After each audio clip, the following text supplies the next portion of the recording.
Today we are talking about chemtrails. Now, first we should remind everyone that this show is about fun facts and science.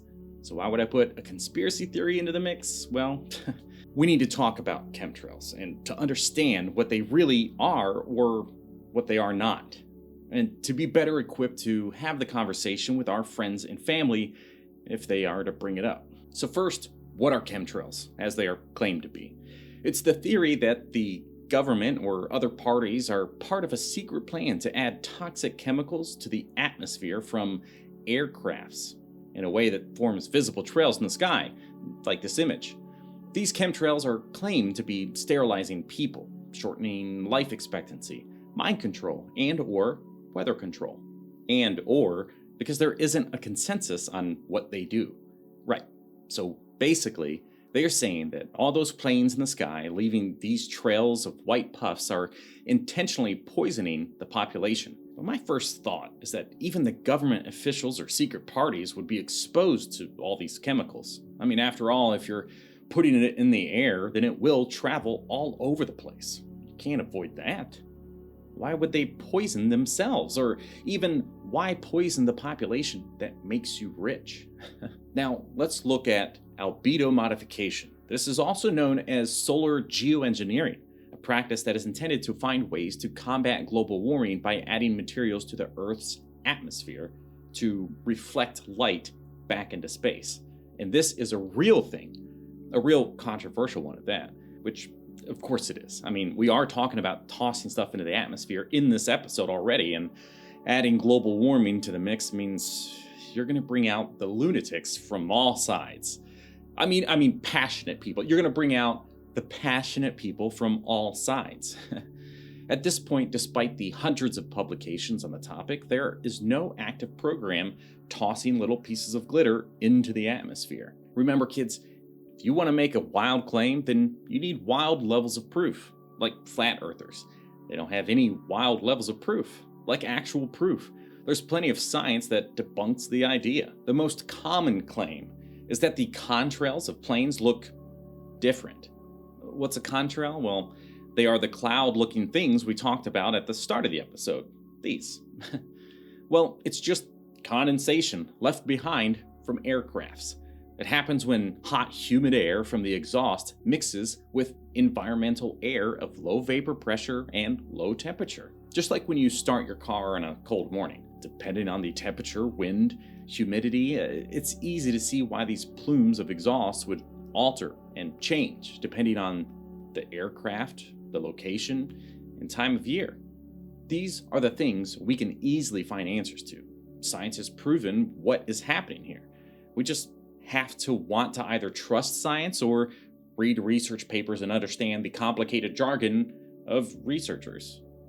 If the government or other parties were actively poisoning the entire nation it depends on to make them money, then someone would end up being a whistleblower. Photos, documents, something would get leaked to the public, but that just hasn't happened yet. You might be saying, I remember a video that even had Jeremy Clarkson in it talking about how they could make clouds with a machine from NASA. So, yeah, I remember that too. I probably even put it right here for reference. That's a very compelling video. But when we just take things like this at face value without knowing what the heck any of that is, then we can spread the conspiracy and make it worse. So here's what's happening. First, that's an edit of 2 clips from 2 different rocket engine tests at NASA's Stennis Space Center in Mississippi. It starts with a test of an RS-25 engine. Then we see the test of an RS-68. The rocket engines are inside of test stands. It's usually an edited version that has removed the portion of Clarkson saying, "That cloud up there, which was generated by the engine, is just a mixture of hydrogen and oxygen. It's water vapor." So, go to the real source and watch Top Gear, not some altered version uploaded by someone else. Liquid oxygen and liquid hydrogen combine and combust, resulting in clouds of steam that surpass 6,000 degrees Fahrenheit.